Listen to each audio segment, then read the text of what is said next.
بسم الله الرحمن الرحيم. الحمد لله رب العالمين، وصلى الله وسلم على سيدنا محمد وعلى آله وصحبه أجمعين. رب اشرح لي صدري ويسر لي أمري واحلل عقدة من لساني يفقه قولي.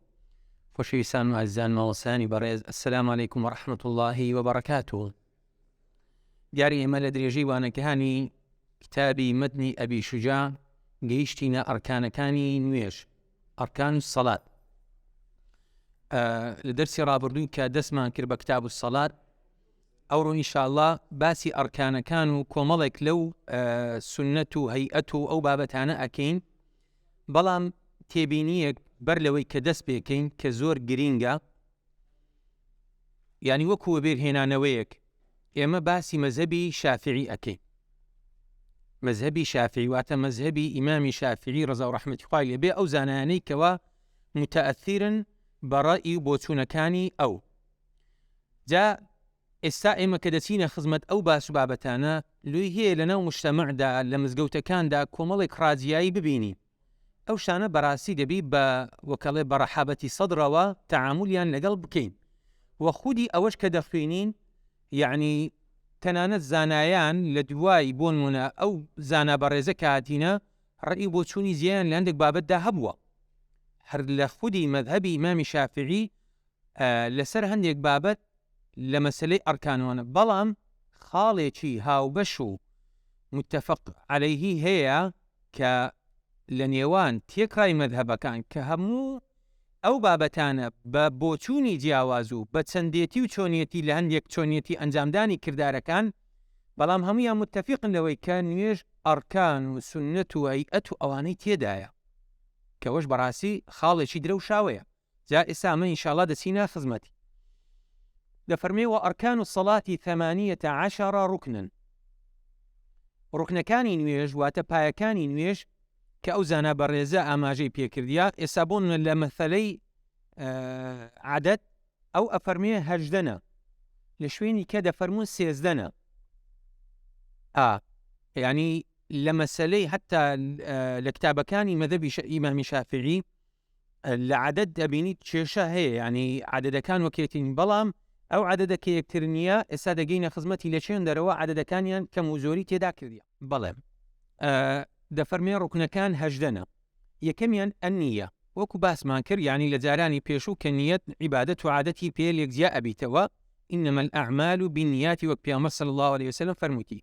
دووەمیان والقیام مع القدرة، ڕاوەستان لە نوێژێدا ڕوکنێکی ئەساسیە، بەڵام لەگەڵ هەبوونی توانە. لەگەڵ هەبوونی توانە واتە ئینسان تا توانای هەبێت ناکرێ بەڕاستی بە دانیشتنەوە یاخود شتێکی دیکە وەسیلەیەکی کە بگرێتە بەرێ، بەڵکو ڕاوەستان ڕوکنە. القیام مع القدرة تا توانای هەبێتن. تەمەن حەدیثی لەسەر واردی بۆ کاتێکەوە سەحابەیەکی بەڕێز دەڵێ گوتمە پێغەمبەری خوا صلی الله عليه وسلم تم تووشی نەخۆشی مەسیری بوویمە، خوای گەورە هەموو لایەکمان پەناداتن. دیارە ئەو بەڕێزە نەیتوانیە. جا پێغەمبەری خوا صلی الله عليه وسلم فەرموویتی کە توانیت بە پێوە، ئەگەرنا بە دانیشتنەوە، ئەگەرنا لەسەر کەلەکێ، ئەگەرنا ئیتر بەو شێوازەی هەتا ئینسان توانای هەیە. دووەمیان وتەکبیرەة الئیحرامی، تەکبیرەی ئیحرام الله ئەکبەری پێدابەستن، چکە دەچینە خزمەت الله ئەکبەرەکانی کە، بەڵام الله ئەکبەری پێدابەستن کە ئەوەش ڕوکنە. جا لە کتابەکان بڵێن لە کتاب متەوەڵەکان باسەکاتن الله ئەکبەر بۆ نمونە و کاتێک کە دێیت تەمەن زۆر جار ئەو هەڵێ ڕوو ئەداتن ئەبینی لە دوورەوە کە دەیەوێ بگاتە ناو سەفی جەماعەتێ، عولەما ئەفەرمون دەبی الله ئەکبەرەکەش بە پێوە بی، نەک نیەتت هێنا و الله ئەکبەرەکە لە کاتی ڕکوعدا بیتن کە دەتەوێت بە ڕکعەتێکی ڕابگەی کە نەبیە مەسبوق، یاخود مەسبوقی لۆوەی کە چووکە لەبەرەوەی گەر ڕکوعی ڕاگەیشتی ئەو ڕکعەتێک لۆ حیسابە ئیمام ئەوەی هەڵەگریتن، بەڵام دەبی الله ئەکبەرەکەش لە کاتێک دابیتن کەوە لە قیامدای. وقراءة الفاتحة، وخوێندنی سوورەتی فاتحة. وبسم الله الرحمن الرحيم آية منها، خوێندنی بسم الله یاخود بسم الله الرحمن الرحيم آيتێکە لە سوورەی فاتحة. معلومی جەنابتان کە الحەمدلله ئەهلی قورئانن ڕەئی و بۆچوونی جیاجیا هەیە لەسەر بسم الله. یعنی هەم لەسەر مەسەلەی خوێندنەکەی هەم لەسەر مەسەلەی ئایا بسم الله فعلا ئایەتە لە ناو فاتحادا یان نا. معلومی جەنابتانە ئەمە حەفت قراءەی معتەبەرمان هەنە، قراءەی سەبع لە نێوان ئەو ئیمامە بەڕێزانەدا سێیان پێیان وایە فاتحە ئایەت نییە، کە ئیمامی نافعی مەدەنی و ئیبن عامر شامیە والله ئەعلەم لەگەڵ ئەبوو عەمری بەسری ئەو سێیانە ئەگەر هەڵە نەبم وابزانم ئەوایە پێیان وایە بسم الله ئایەت نییە، بەڵام فاتحە کە خوای پەروەردگار بە سەبع مەثانی ناویە باتن صراط الذين أنعمت عليهم أو إذا كان آياتك غير المغضوب عليهم ولا الضالين أو إذا كان آياتك هر حفتة بلان بسم الله داخلنا كان شوار إمام برزكاني تر إمامي بلن ابن كثير مكي إمامي عاصم كما زياتر أو قرآن أو إياه برواية حفظ كلا سلوي خوينين إمامي كسائي إمامي حمزة أوان بيانوايا فاتحة آيته لقل فاتحة لقل إلى سورة فاتحة ده. يعني بسم الله آية لسورة فاتحة واتسي بيانوايا لو حفتانا وتواريش يعني هونية وتواريش بيانوايا كاليسر وينزا إمامي نووي بوتوني شي جوانا فرميتن درباري ولا مجموعي داك دفرميتن ئەگەر کەسێک پێی وابێ بسم الله هەوەیان هەونیە بە نەفی کردن و بە تەسبیت کردنی ئەوە کافر نابێتن، بەڵام هەر ئاەتێکی دیکە پێی وابێتن لەبەرەوەی ئومەت ئیجماعی لەسەر کردی ئەوە پێی دەرەچێت. خوا پەناماندات. دوێ مەسەلەی بسم اللهی بەو شێوازەیە. وەڕکوع و چەمینەوە دوای ئەوەی کە بڵێن ئینسان کە فاتحای خوێند و کە چۆ ڕکوع کەمە بە کوردی شەڕکوعی بەکاردێنین یاخود چەمانەوە والطمأنينة فيه تێدا ئارامگرتن کە ئەوە لێرە بە ڕوکنی حساب کردیە کە گوتمان لە مەودووە باسیەکەین عولەما هەموو ئەو ئارامگرتانەی کە ئەو مامۆستا بەڕێزە ئەو شێخە بەڕێزە کە بە ڕوکنی داناینە ئەوان هەمویان بە یەکدا ئەنێ بوویتە هەژدا جا ئەفەرمێ ئارامگرتن تێدا واتە بە ئەندازەیەکەوە ئێسکەکان لەناو میفسەڵەکان ئیسراحەت بکەن نەک وەکو سەلاقونکێک لە کوردەواری دەڵێتن ینی هەر ئەوە بچی و بێتەوە نا دەبیت تەواو ئارام بگری و دزیشی تێدا نەبیتن وەک پیامە سڵ فەرمی ینی ئەوەکان ببێ یەکتر ینی ئیوامان هەیە کاتێکەوە ڕاستە بێتەوە لە ئەعتیدال ڕاستەخۆ لاقەکانی نوشتایتەوە ئەوەش نابێتن چکە بەڕاستی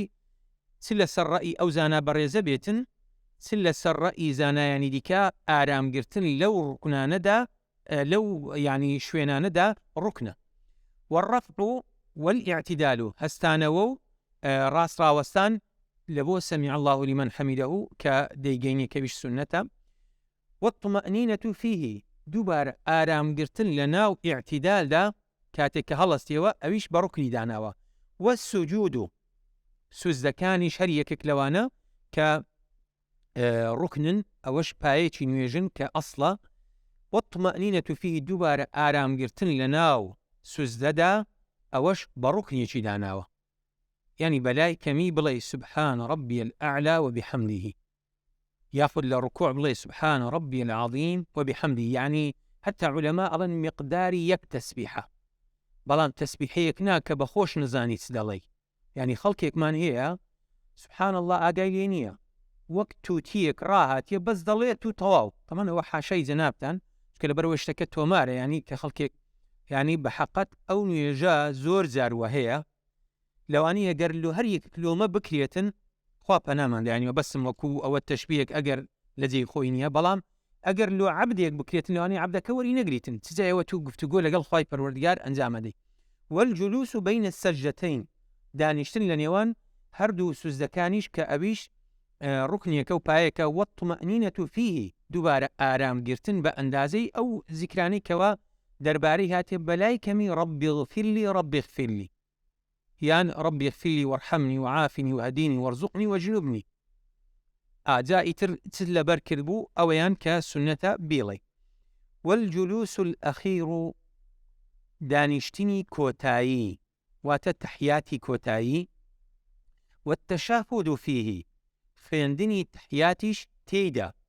واتە دانیشتەکە بەخۆی ڕوکنە و تحیات تێدا گوتنیشی ئەوە ڕوکنێکی قەولیە، واتە یان ڕوکنێکی عەمەلی بوو هەویشیان ڕوکنێکی قەولیە کە تێیدا بڵێ لەناو ئەو ڕوکنەدا، واتە دوو ڕوکن داخل یەکتر بن، چۆن قیام و فاتحە داخل یەکتر بوون. جا لە کتابەکانی دیکەدا دەڵێ شەرتی فاتحە و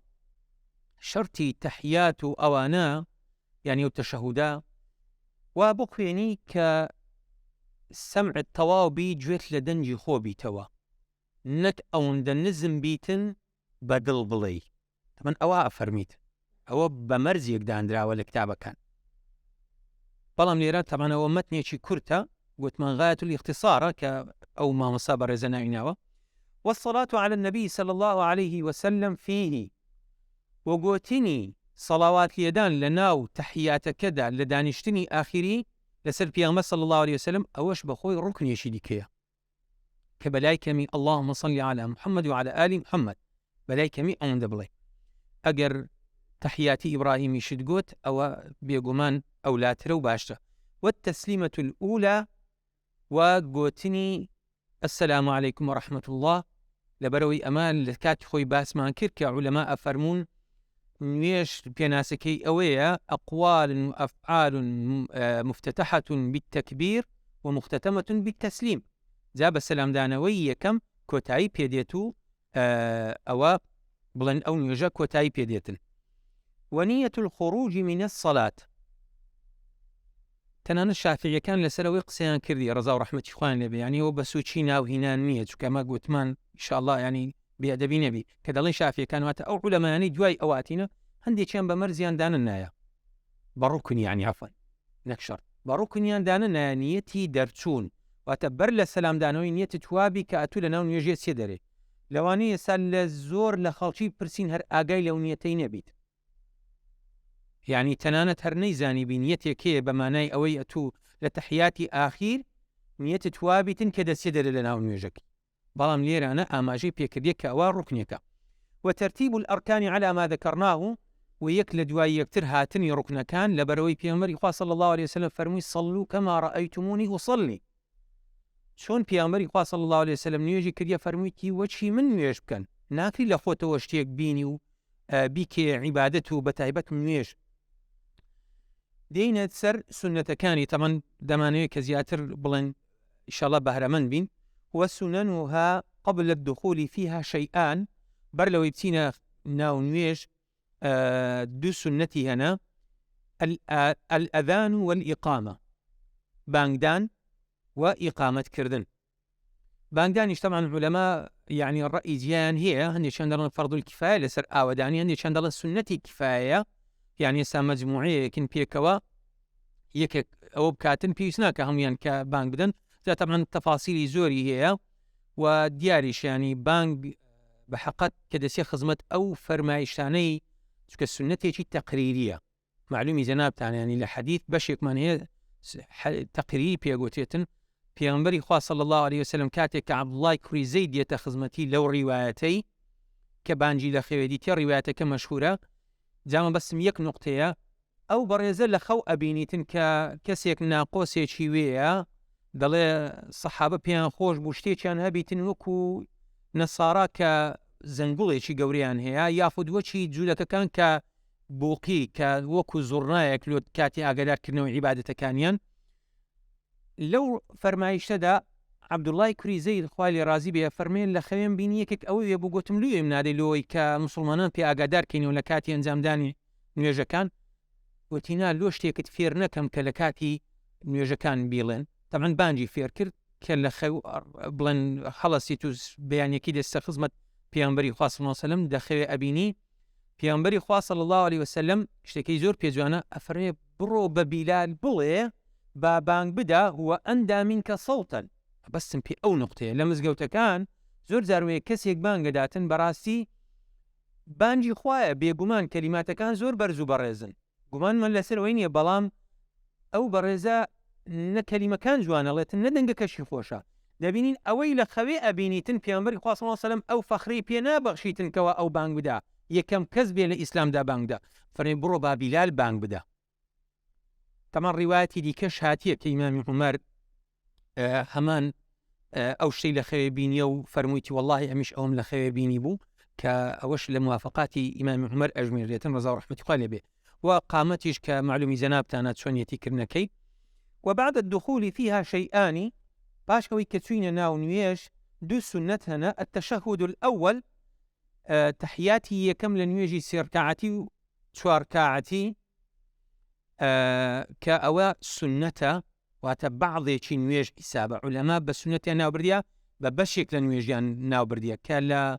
كاتي سوزدي سعودي هنا خزمت أو بابة زياتر والقنوت في الصبح وفي الوتر في النصف الثاني من شهر رمضان فعندني قنوت لن يجي بياني ولن يجي ياخذ لسنة وتر لن يويد ومي مانجي رمضان كوش دوبارة بابتي شي خلافية يعني تنانت يساك كات خوي كردستان مذهبي شافعي بو يساك لزورك لمزقوت كان ناق من ديتن أو بابة خلافية هر إنسانية يعني شتي تاريخية تەنانەت چوار مەذهبی گەورەی سونە دویان ناکەن پێیان وایە سونەت نییە. لە مەذهبی ئیمامی مالیک و ئیمامی شافعی ڕەزا و ڕەحمەتی خوان لەبێ کە دەکرێتن تەنانەت ئەوانیش لە چۆرنێتی کردنەکەی ڕەئی زیان هەیە. مالچێکە نەمەکات خۆی کە لە سوودان بووین پێشی ڕکوع دەیکەن لە دوایەوەی کە فاتحا و سوورەی دوای فاتحایان خوێن بەر لەوەی بچنە ڕکوع دەیکەن. شافعیەکان دوایەوە هەستانەوە لە ڕکوع لاعتدال دەیکەن. يعني تەنانەت لە کردنەکەشی کە ئەو دوو مەذهبانە پێیان وایە سنەتە لە نوێژی بەیانیان بکرێتن لە چۆنیەتی ئەنجامدانی ناکرێتن. طبعا قنوت بابەتێکی بەڕاستی بەرفراوانە بەڵام ئەو ڕیوایەتێک کە لە ئیمامی شافعی مەشهورە یعنی تەنانەت کە دێتە بەغدا طبعا یەک دوو جار کە ئیمامی شافعی دوو جار بەلای کەمی کە هاتێ بەغدا کە دەڵێت چۆن مزگەوتی ئیمامی ئەبوو حەنیفە بەخۆی نەیکردیە. جا علەما ئەو ڕیوایەتانە هەمووی دەینن بە سەحیحی و ئەسەحی و بە ضەعیفی بە هەموو ئەوانە قسەیەکی زۆر جوانەکەن تەوافوقێک لەناو ئەو بابەتە ئەکەن کە شتێکی زۆر جوانە. پێغەمبەری خوا صلی الله علیه وسلم گوتمان 18 مانگ بەر لەوەی کە کۆس کاتن نوێژی لەسەر واجب بوو. لە خلالی ئەو 10 ساڵەی لەوێن دەربووە ئەو ساڵ و نیوەشی کە لە مەککەی بووە تە 10 ساڵ لەوێن دەرو ساڵ و نیوێک 11 ساڵ و نیو کە نوێژەکانی کردیە ئەکرێ سەحابەیەک کە لە خزمەتی بۆ فعلا نەی وەرگربیتن ئەکرێ پێغەمبەری خوا صلی الله علیه وسلم کە هەندێک جار نەیکردبیتن بە هەردوو وارید بووە کەواتە جێ ئەو ململانەیە نییە. شافعیەکان هەیکەن دنیا خەرانە بووە حەنەفیەکان کە نایکەن ئەوانیش دنیا خەرانە بووە ئەوان لە وەتری داکەن چوارنوەرزی ساڵ والله ئەعلەم. ئێمە بەس لە نوێژی وەتر لە مانجی ڕەمەزان داکەین کەواتە شتێکی اعتیادیە با نەبێتە مای ئەوە کردن نەکردنی دوایە ئەمە بە سونەتمان ناوبرد بە ڕوکن و شەرطمان ناو نەبرد بە سنت بە بعضێک لە نوێژ. وهيئاتها 15 خصلة هيئەتەکانی نوێژ کە ئەوانش سنەتن بەڵام وەکو سنەتەکانی کە ڕابرد بعضێکی نوێژ نین بە ئەنجام نەدانی نوێژەکە پێویست بە سوزدەی سەهوو ناکا کە دەینە خزمەت ئەو باس و بابەتە لە مەودوع إن شاء الله. أوانيش بازدنا رفع اليدين عند تكبيرة الإحرام وعند الركوع والرفع منه برز كرنوي دست لكاتي قوتني الله أكبر نويش بيدا بستن كوارد ولا بيامري صلى الله عليه وسلم دستكاني رول قبل بوتا أندازي جويكاني ياخد نرماي جويكاني برزي كرديتوا ديار لكاتي كنويش دابستن كدسي بوركوع لكاتي كالستيوا ولا کاتێک کەشدا کە لێرەی نەنووسیە ئێستاش لەوەشدا دەبینی ڕازیاییەک بەداخەوە لە نێوان موسڵماناندا دەبینی لە مزگەوتەکان. پێغەمبەری خوا صلی الله علیه وسلم کە حەدیثی بوخاری لەسەر کاتێک کە لە تەحیاتی یەکەم لە نوێژی سێ ڕکعاتی چوار ڕکعاتی هەستایتەوە کاتێک کە گەیشتە قیام دەستەکانی بەرز کردەوە جارێککە و ئەوجا دەستی گرتیە. طبعا لێکدانەوەی عولەما هەندێکیان پێیان وایە کە لە کاتێک کە لە دانیشتندا بۆ هەستایتەوە ئەو کاتی دەستی بەرز کردیتەوە. بەڵام لە عولەمای معاصر تەنانەت ئیبن عوثەیمین ڕەحمەتی خوای لێبێ ئەویش پێی وایە کاتێک کە پێغەمبەر صلی الله علیه وسلم کە بەرز بوویتەوە ئەوجا دەستەکانی بەرز کردیتەوە ئەوجا دەستی لەسەر دەستی دانایە. طبعا ئەوە چوار شوێن کە ئیبن عومەر رضا ورحمة خالي بيه لبي عمل أجارته صلى الله عليه وسلم. ووضع اليمين على الشمال وداناني دستي راس لسر تسبا لسر ناوك. طبعا حر خودي إيراش وكباس ما كرت سن الراجعية لنيوان مذاهب للايما مذهب إمام الشافعي رحمة خالي بيه دبي لسر ناوك بيان سروي ناوك. لمذهبي الحنفية كان لجير ناوك للايما ومكروها تنانا ماليشة كان هرناي قرن كواتا أو بابتان براسي أجر كسيك فقهي نبيتن زور زاروية دكوية طلي شيطان حاشاكو سون أهونا بابتي عقيدينين بابتي فقهين رادياي زانايان واردة تنانت لنا والصحابة كان ورضا ورحمة الله تادقاتي إيرا سكو علماء برزانا كتابعي بوينا أو فخري في بخشايا للصحابة ورقتيا ئیتر هەتا ئێرانە بابەتەکان بەو شێوازە هاتینە نەتواندرایە شتەکانیش ئاعتیادی بووینە لە عەقیدە ئیتیفاقەیە بەڵام لە فقهدا اختلاف واردە و شتێکی ئاعتیادیە وەرەژیرێت. والتوجه گوتنی وجهت وجهية أوش طبعا سندين فرمايش لدرباري وهاتيا وجهت وجهية اللهم باعد بيننا وبين خطايانا يتلبو صيغة وارد بوا لبيامبري صلى الله عليه وسلم تبا آيات وتبا يعني آيات كبلي تبا فرمودكي بيامبر صلى الله عليه وسلم. والاستعاذة قوتني أعوذ بالله من الشيطان الرجيم ذا أوش بصيغي زيادية أعوذ بالله السميع العليم من الشيطان الرجيم يتر وارد أوانا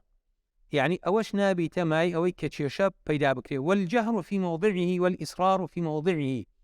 دنگ هالينان لو شيناني كبيانبري صلى الله عليه وسلم دنجي لي هالينا وديارة ونيجاني كلا شويد أنا نيجي جمعان نيجي جيجنا كان وأنا كمعلومي جنابتانا وبنهيني خويندن لو شيناني كبيانبري صلى الله عليه وسلم سلا نيجي واجب سلا سنة كان لو نيجاني كنوافل بنهيني خوينديا. والتأمين قلتني آمين طبعا هوش لمذهب الشافعي لمذهب كان كلاميان داوانية سنة آمين كين سنة الدنقلينين لا يعني الدنقليناني شي زورناك لسنور درب سيتن ما نساش برس شي زور خوش جاري توا يعني هر وكو لطيفة ناوي نادي نما صبر زلانية زناويش تنجيتان ليو بيدل لا باكستان بو نظام لچن دربون دلمش تنانن بس أمن لصفية آمين مكر بدنجشي برز هر كل سر أوي إيران كأنما لمجتمع الشافعي مذهبين قال الإمام خلاص بو أوردا وقلت إن أنكر الأصوات لصوت الحمير يعني تبغى ما وصاك بي قبول كرابايا أيونية يعني ما وصخو تعواني شي جوري نكر السنة كاكر لا شافعي كان بلنجو حنفين بلنخو هر واردة تلانت حديثي لسر بيامبر صلى الله عليه وسلم فريم من وافق تأمينه تأمين الملائكة غفر له ما تقدم من ذنبه أو كما قال الرسول صلى الله عليه وسلم. يعني متنك والله أعلم أبو شوازي يعني هر كسك آمينكي موافقي آميني ملائكتهم كا ملائكة كان يشتك فاتحة دورتي صورتها بشي زوري دعاية تنانت فيشتكانيش آمين دكان كاتو آمينكت موافقي آميني وانبو توافقي كربيك وهاوريك بو طيب الرجال لقناهي رابردود خوش بي بس ما وصاي برز ديارة لو كاتدا بوشي وازا ولامي أو برزي داتوا. وقراءة السورة بعد الفاتحة فندني سورتك لدواي فاتحة يترسن آياتك بي ياخد سورتك بيتن كوش علماء قصيديان هي لسرد أو بابتا. والتكبيرات عند الرفع والخفض الله أكبر كان قلت من زي لا الله أكبري نيش بيدا بسك الله أكبري إحرام يعني تحريم بيقوتيتن زي لو أواني كحمية سنة حمويا سنة هيئة تنانت يعني بعض يشين يجنين بشيكنين. وقول سمع الله لمن حمده ربنا لك الحمد إتر ربنا لك الحمد يا ربنا ولك الحمد أوش با يعني زاروا بارجيك دورس بيتن أوش هر سنة واعتدالك راوستانك وآرام قرتن تيدا أو الركنة بس قوتني سبحان ربي أو عفوا سمع الله لمن حمده أو السنة وهيئة. والتسبيح في الركوع والسجود قوتني سبحان ربي الأعلى سبحان ربي العظيم أو نشهميان هيئتي نيجينا واتا سزبردن ركوعك يعني ركن عمليك أو أساسي نيجيو أو بايك. ووضع اليدين على الفخذين في الجلوس داناني دستكان هردوشان لسرانا كان لكاتي دانشتني تحيات كانوا لنيوان سزدكان دا جاء فرميم يبسط اليسرى ويقبض اليمنى إلا المسبحة. واتە دەستی چەپە دەکاتەوە، یەبسوت ئەوە دەکاتەوە، دەستی ڕاستەش دەنووقێنیتن، چی پێ دەڵێن ئەوە دەیانشتێنیتەوە، تەنها پەنجەی شەهادە نەبێتن کە سەبابەی پێگوتێ لە زمانی عەرەبی، و پەنجەی شەهادەش کە پێگوتێ مسەبیحە،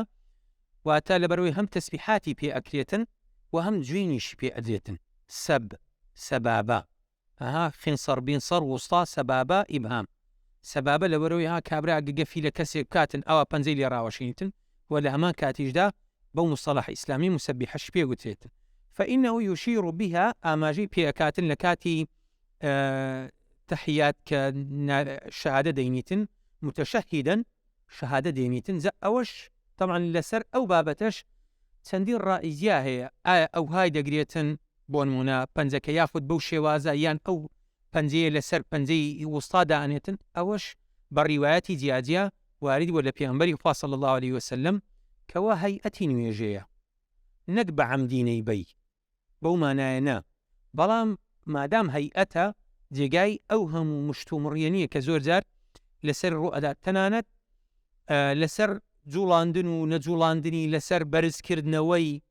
حەنەفیەکان بۆ نمونە هەتا دەگەنەوێن دەستەکانیان هەر بەستە، یعنی ئەوە ڕاخستووە، لە کاتێک کە ئەوە بۆ بەرزێکەنەوە دووبارە ڕایدێخنەوە، یعنی پەنجەکە درێژەکەنەوە،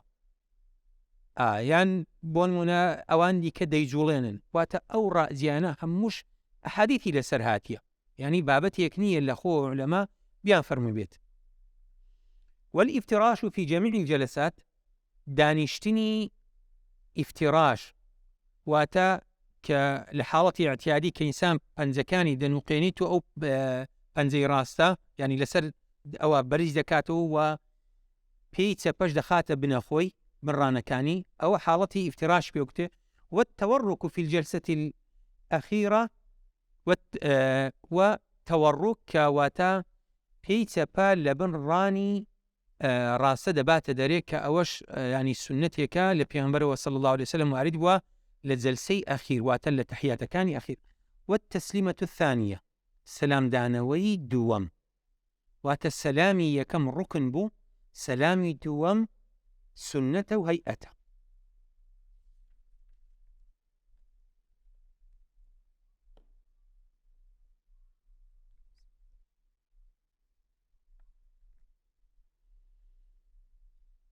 دێنە سەر باس و بابەتێکی دیکە کەوی زۆر گرینگە بە حەقەت. ئەو زانە بەڕێزە باسی کۆمەڵێک جیاوازیمان لە ئۆکاتن دەربارەی ئافرەت و پیاو لە نوێژێدا چۆنێتی ئەنجامدانی. دەفەرمێ والمەرأة تخالف الرجل في 5 أشياء. ئافرەت جیاوازی هەیە لە ئەنجامدانی نوێژ ئەو عیبادەتە لەگەڵ پیاو لە 5 شت دەردێت. باسی پیاوەکە کە ئەوانەی شارەزای بەلاغم پێگوتێت لە فونەشی مشەوەش، یعنی باسی ئافرەتی کرە و جاهاتە سەر پیاو، وانە ئەفەرمێ فالرجل يجافي مرفقيه عن جنبيه. پیاو هەنیشکەکانی لە تەنیشتەکانی لەو کەلەکانەی و دوور دێخیتەوە کاتێک کەوا دەچێتە ڕکوع سوزدە. تەنانەت سەحابە لە پێغەمبەرەوە صلی الله عليه وسلم دەجێڕنەوە دەفەرمون کاتێک کەوا سوزدەی بردیان ڕکوعی بردیا، ئەفەرمێت سپیایی ژێر قۆڵەکانی دیار بووە. بەس ئەوە ئینسان لە ناو جەماعەتێجا چی خەڵکی ئەزیەتدا شانانێ بکاتن، چی پێ دەڵێن، ینی ئەوە خەڵکی ناوە حاڵەتێکە کە تو بەتەنی، یعنی پێویست ناکە ئەوەندە دەستەکانت بەخۆ بنووسینی، بەڵام لە حاڵەتی جەماعەت خەڵکی ئەزیەدەی جاروایە کابرا ماشەڵڵا چارشانەیە دەشێوێ بە حساب سونەتێکی ئەنجامداتن، کاکە لە حەقی کەسێکی دیکەیە ئەوەش نەبوو. چکە تو ئەوانە سونەتن یان تەوەڕوشی ئەنجامەدا، یاخە بەخۆم جێ خۆمان نەبوو جا تو بیت تەوەڕوشی ئەنجامدەی، چکە بەڕاستی عەقڵیەتێکی فقهی نییە. باشە خۆ کاتەکانی دیکە تو هەموو کاتێکیت بە جەماعەتە پێنج نوێژیت بە جەماعەتن، وانە جگە و پێنجانش ئەویش ئەگەر هەموو پێنج نوێژەکان سێ مزگەوتێ، چکەوەش خلافی تێدایە. باشە پێغەمبەری خوا صلی الله عليه وسلم فەرمێ لا تجعلوا بيوتكم قبورا أو كما قال الرسول، وانە دەفەرمێ صلی الله عليه وسلم ماڵەکانتان مەکەنە گۆڕستان. چکە لە ماڵی نوێژێکی تەواو سونەتی بە دڵی خۆت ئەنجام بدە. حەزێکی سوڕەی بەقەرە هەمووی لە ڕکعەتی یەکەم بخوێنە، واریدە، زۆر اعتیادیە، بەڵام تو کە لەگەڵ خەڵکی دای دەبی مراعاتی ئەوەش بکەیت. چکە هەر بۆن لە باسی سوزدە و ئەوانەدا ئیمامی عومەر فتوایەکی هەیە، ئەفەرمێت کاتێک کەوا لە کاتی حەزدان ئەوە کاتیش قەرەباڵغی هەبووە، بەڵام بەو ئەندازەینە فەرمێت دروستە لەسەر پشتی یەکتر سەجدە بن. ینی ئەتوو کەمە و حاڵەتانە باسەکەین لە حاڵەتێکی ئاسایی، بەڵام ئەگەر شوێن و مەکانەکە لەبار نەبوو ئەوانە سونەتن، بەڵام تەنازل ناکرێت لە ئەرکانە، ئەمە لۆ سونەتانەوە دەڵێن لە ڕوکنەکان نا. ويقل بطنه عن فخذيه في الركوع والسجود، وزجي لا چی پێ دەڵێن لا یعنی لە ڕانەکانی دوور ئەخاتەوە لە کاتی ڕکوع و سوزدەدا، یعنی نەک خۆی وێک بینیتەوە، بەڵکو زجی ئەوە بڵین ئەوە حاڵەتەکە وابزانم لە لای جەنابتان ئاشکرایە. ويجهر في موضع الجهر، پیاو لە کاتێکەوە نوێژی جەهری دەکاتن دەنگ هەڵدەینیتن، وإذا نابه شيء، ئەگەر شتێکی توش بوو یعنی ئیمان بوو لە ناو نوێژێدا هەڵەیەکی کرد، في سەڵاتی سەبەحە، ئەوانەی لە پشتەوەن تەسبیحات دەکەن سوبحان اللهیەکی بۆ دەکەن و لەوەی کە بزانە ئەتوو هەڵەیەکت ئەنجامدایە. وعورة الرجل ما بين سرته وركبته، ئەفەرمێت عورەتی پیا واتە ئەوەی کە پێویستە لە ناو نوێژێدا داپۆشیتن مابینی ناوکو مابینی ئەژنۆیە، واتە ئەوە لە ناو نوێژێ بە هەر شێوازێک ئەگەر بڵێن پەڕۆک و ئەوانە هەبوو، تەمەنەوە جلوبەرجی ئاساییەوە دیارە، بەڵام ئەگەر جلوبەرگێکی کەم هەبوو دەبی ئەوەندە هەردا پۆشێتن. تەمەنەوە باسی ئەوەی ناکەین کە بەڕووتی ئەویش دروستە، تەنانەت عولەما باسی وەشیان کردی، ئەمە زۆر جارەوانەی سەجینن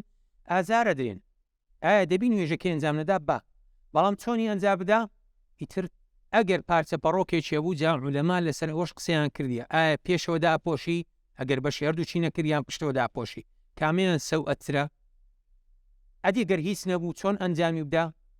بە دانیشتەوە ئەنجام بدات و عورەتەکانی وە دیار نەکەون، تەنانەت ئەوەش عولەما باسییان کردیە. والمرأة دێتە بەسەر باسی ئافرەت، تضم بعضها إلى بعض، ئەوانەی کە باسمان کرد بەرزکردنەوەی سجی و یاخود دەستەکانی کە پیا و وە دوور دێخیتەوە، ئەو هەموویان وێک دەینیتەوە، چکە لە شولاری ئافرەت هەمووی عورەتە، ئەوە وێک دەینیتەوە، واتە نابی دەستەکانی وکان نابی زجی لە ڕانەکانی بەرزکاتەوە، وتەخفیض صوتها بحضرة الرجال، کاتێک کە دەزانی پیاو لەوێندەرن، پیاوی بێگانە ڕیجال ئەجانب، ئەوە دەنجی نزمە کاتن. وإذا نابها شيء في الصلاة صفقت، ئەگەر ئافرەتێک ئیمان بوو ئافرەتێک لە پشتی هەستی کرد هەڵەیەکی کرد، ئەوە لەو کاتەیدا چەپڵەیەک لێ ئەداجات چ ئەو دەستەی لەوەیدا چ ئەوەی لەوەیدا، ینی ئەو بەرە دەستە لەگەڵ ئەو پشتە دەستە لێکەدات و سەفقەیەک ئەکاتن، واتە چەپڵەیەک. وجميع بدن الحرة عورة إلا وجهها، تێکڕایی جەستەی ئافرەتی ئازاد کە ئەوڕۆ بە حساب کۆیلە نەماون، بەڵام بەداخەوە ئافرەتان زۆربیان ئەوانەی کەوا لە خاریجی نیتاقێکی ئیسلامیدانە بەداخەوە کە دەیڵێن زۆریان بووینە کۆیلەی ئارەزووی کەسانێکی دیکە، بەڵام ئیتر ئەو شێوازە جیاوازە لەوانەیە کۆیلایەتی کە لێرە باسەکرێتن. وجميع بدن الحرة عورة إلا وجهها، تەنها دەست چاوی نەبێ و کەفەیها، دموچاو و دەستی نەبێتن لە ناو نوێژێ دەبی هەمووی داپۆشیتن، تەنانەت پرچیشی. والأمة كالرجل،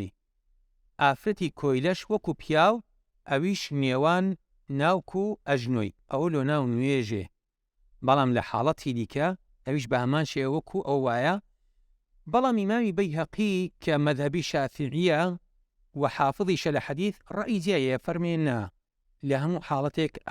ئافرەتە تەنانەت کۆیلەش بێ، کە بە حەقەت ئەو ڕەئیەش جوانترە.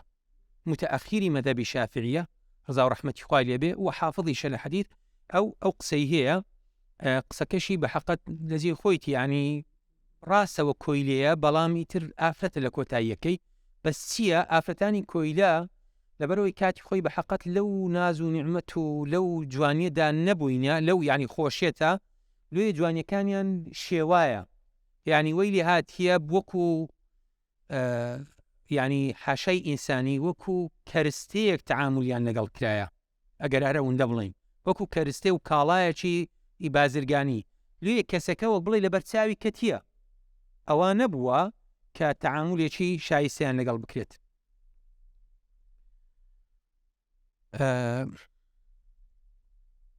ئەگەر بچینە خزمەت ئەو بابەتەش نازانم هەندمان مایە یان ناماوەسا زیاد مایتمان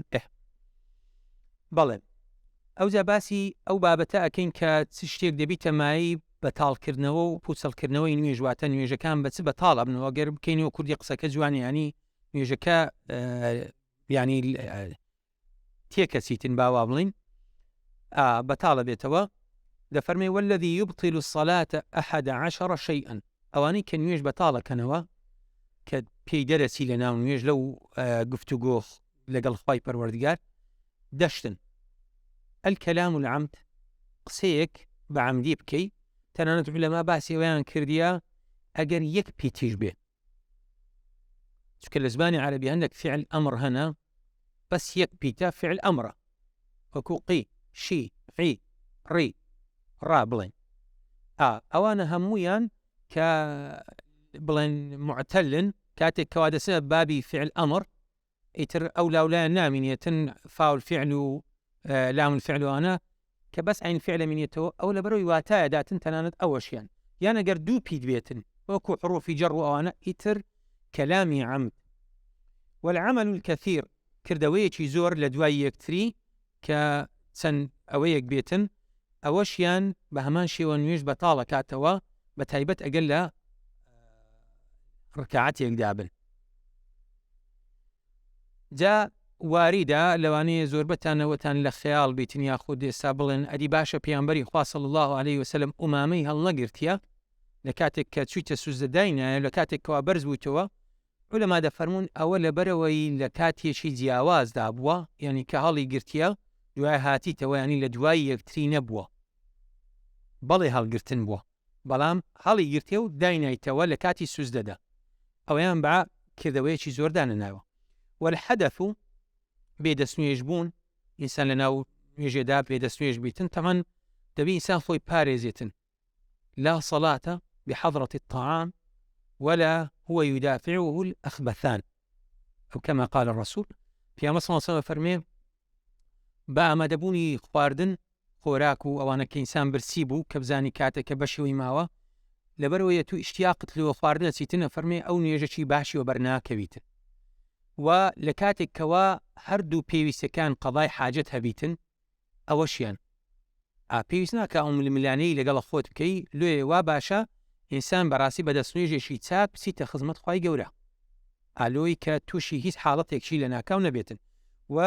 حدوثی نەجاسەتی پیسبوونی جەستا پیسبوونی یاخود بۆن مناجل و بەرێک ئەوانش کە پیسایەکت بەڵام ئەگەر بە زووتین کات لای بەی شتێک دەکەوێتە سەرجەستەت و لای بەی ئەوە دیارە عولەما دەفەرمون لا ناچێتن وانکشاف العورەتی دووبارە ئەگەر جلوبەرگێکی وات دەبەرداوی بۆ نمونە ئیزار و ڕیدا و ئەوانە کە بێ ئەوەیە وەنیە بێ شەڕواڵ و بێ ئەو شتانەیە یعنی محاولە بکەی بە زووتین کات بیبەستیەوە لەوەی کە عورەت تۆ دیار نەکەوێتن یاخود هەر لە حاڵەتی ئاسایی بوون جلوبەرگێکە کە ئیتر کوردانە ئاگای لێ نەبوو لەو کاتی دۆخینی پس باش بە زووتین کات خۆی چاپکاتەوە ئەوە حاڵەتێکی ئاساییە بەڵام ئەگەر تووڵی کێشە ئەوە بەڕاستی نوێژەکە بەتاڵە بێتەوە وە تەغییر نیە نیەتی تێکچوو لە ناو نوێژێ یعنی نەیزانی کامە نوێژە یاخود نوێژەکەی گۆڕی ئەوەشیان واستیدبار القبلەتی و پشتکردنە قیبلە چونکە مەدامان نا بڵێ عەفەن باسمان کرد یعنی قیبلە کە شەڕتێکی نوێژە والئەکل والشرب و خواردن و خواردنەوە ئەوەش هەردووچیان لە ناو نوێژێدا ناکرێت حرامە یعنی ئەگەر لە سەومدا نەکرێتن نوێژ ئەولاترە وەکو عولەما فەرموون لێ ناکرێتن لە ناو نوێژێدا خواردن و خواردنەوە والقەهقەهەت دەک هەڵینان پێکەنینێکی وا کە نازان قسەیەک هەیە لایمە دەڵێ حریتە حریت وەنیە ئین صح التعبیر دوای ڕخنم لێ نەگرن یعنی بڵێن کاکە لێرەوە ناڵێن حریتە حریت و دەنگ هەڵێنان و ئەوانە ینی ئەوە لە ناو نوێژێدا دروست نییە نوێژەکەی پێ بەتاڵە بیتەوە تەنانەت گریانێکی وە ئەنینی لەگەڵدا بێ وەختێکی وەی لێ هاتبوو نوێژیان دەکرد و ڕاست باڵانسەکە داهاتە خوارێ و نوێژەمە و گوریە نابێ هەنی ئەو دڵە ناسکە دەپی خۆی لەناو نوێژێ ڕابگریتن بەڵێ لە مەواقفی باسی دۆزەخ و عەزاب ئینسان بەڕاستی دڵی دەلەرزێت و پێویستیشە خوشوع بەشێکی نوێژەیە بەڵام ناکرێت بیتە ئەنین و دەنگ بەرز بێتەوە و زۆر جارەهان لە ڤیدیۆکانیشدا ئەوە بەرچاوکرێ وە ڕیدەت و خوا پەناماندا هەڵگەڕانەوە لە ناو نوێژێدا ئیتر ئەوەش نوێژەکە بەتاڵەکاتەوە.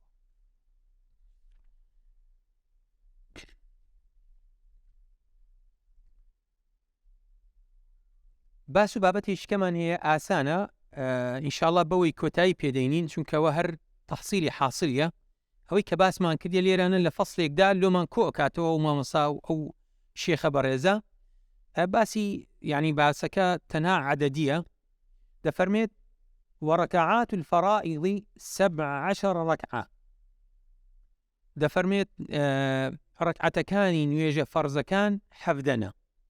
معلومی جەنابتانە 3/4 و 2/3 ئەکاتە 17 فيها 34 سجدة 34 سوزدەیان تێدا ئیترە و 17 لە سوزدەکاندا و94 تكبيرة 94 الله أكبرشيان تيدايا و9 تشهدات 9 تحياتيان تيدايا و10 تسليمات 10 سلام دانوي تيدايا و153 تسبيحة 153 سبحان ربي الأعلى سبحان ربي العظيم تيدايا وجملة الأركان في الصلاة كوي ركن كانوا بايا كان لهمون يجدا لهمانيا 126 ركنة 126 ركنة 126 باي نيجا كان بهميا في الصبح 30 ركنة لنيجي بياني سيوة بركبه وفي المغرب 42 ركنة نيجي مغرب سلوديان وبركبه وفي الرباعية 54 ركنة نوێژە چاریەکان واتە نوێژی نیوەڕۆ و عەسر و عیشا 54 ڕوکنە هەر یەکەی ومن عجز عن القيام في الفريضة صلى جالسا هەر کەسێک نەیتوانی بە پێوە نوێژ بکە نوێژە فەرزەکان ئەو پێنجانە صلى جالسا ئەوە بەدانیشتن نوێژەکاتن ومن عجز عن الجلوس صلى مضطجعا أوال لسر كلكي راستا أجر تواني نوێژە کاتن ڕوو لە قیبلا چۆن مردووەکانمان لەناو گۆڕانین تۆزێک ئەوە لای ڕاستیان نادەینێ ئەوە واتە لەسەر کەلەکەی ڕاستە ڕوو لە قیبلا ئەدیگەر بەو شێوازش نەیتوانی ئەوە مستەلقیەن لەسەر پشت بەڵام لەسەر پشت چۆن ئەو جارەکە بۆ نێساوە قیبلەیە ئەگەر بڵین ئەوە بەو شێوازە پێیەکانی دەکاتە قیبلا بەری پێیەکانی و بن سەریشی بالی پێکشتێکی لێدا بنێتن لەوەی سەری بڕک بەرز بێتەوە ڕوو لە قیبلە بێتن جا ئەگەر توانی ڕوکنەکان ئەنجام بداتن هەڵبستێتەوە ینی لە ڕکوڵ و ئەوانە بڕک شتێک باتن ئەوە باشە ئەگەر نە بە ئاماژە چکە وەکو گوتمان نوێژ تا عەقڵ لە کەللەی مرۆڤ ئیشەکاتن پەیوەندی بە جەستەوە نییە چکە خوای پەروەردگار دەیەوێ ئەو مرۆڤە هەمیشە لە پەیوەندی دابی لەگەڵ ئەودا هەمیشە وەستەعینوا بالصەبر والصەلاة یعنی ئەوە مەسەلەیەکە لۆ ئارامکردنەوەی دڵ لۆ خەڵوەت بەسن لەگەڵ خوای پەروەردگار ئەگەر عیبارەتەکە شایستە بێ بە خوای پەروەردگار چکە نوێژ میعراجی ئیماندارە ینی ئەتوو کاتێک کەوا دابڕای لە هەموو هەست و نەستەکانت بەڵام شعور ئیشەکە کەواتە هەستە لەگەڵ خاوەنی ئەو شعورە کە خوای پەروەردگارە پەیوەندی بەستە با بەس شعور ئیش بکاتن با جەستە ئیش نەکاتن خوای پەروەردگار دەیەوێ هەمیشە مرۆڤەکان لە پەیوەندی دابن جا لە مەسەلەی نوێژ بە دانیشتنەوەش بە حەقەت ڕکوعەکەی لەگەڵ سوزدەی جیاواز بی ئەگەر توانی بە دانیشتنەوە سوزدە باتن باڕکوعەکەی تا ئەندازەی چۆکەکانی ینی خۆی ئەوە بکاتن دەست لەسەر ڕانەکان دابنی ئەوە بکاتن سوزدەکەی ببە چونکە سوزدە بردن لە دانیشتنیشدا ڕوکنە. ئاینی ئێسامە بە حەقەت ئەو بەڕێزانەی کەوا لەسەر کورسی نوێژەکە باشە ئەگەر نەچینە ناو خلافی دروستە یان دروست نییە باشە ئەگەر نەچینە ناو ئەو خلافە بەڵام کابرا ئەگەر سوزدە و ڕکوعی پێ ببردرێن ناکرێ دابنیشی ئەگەر بتوانی ڕابوەستیت سوزدە و ڕکوعی پێ نەبردرێن ئەوجا دەبێ ڕابوەستی چکە ڕوکنەکان ناکرێت تێکەڵاو بن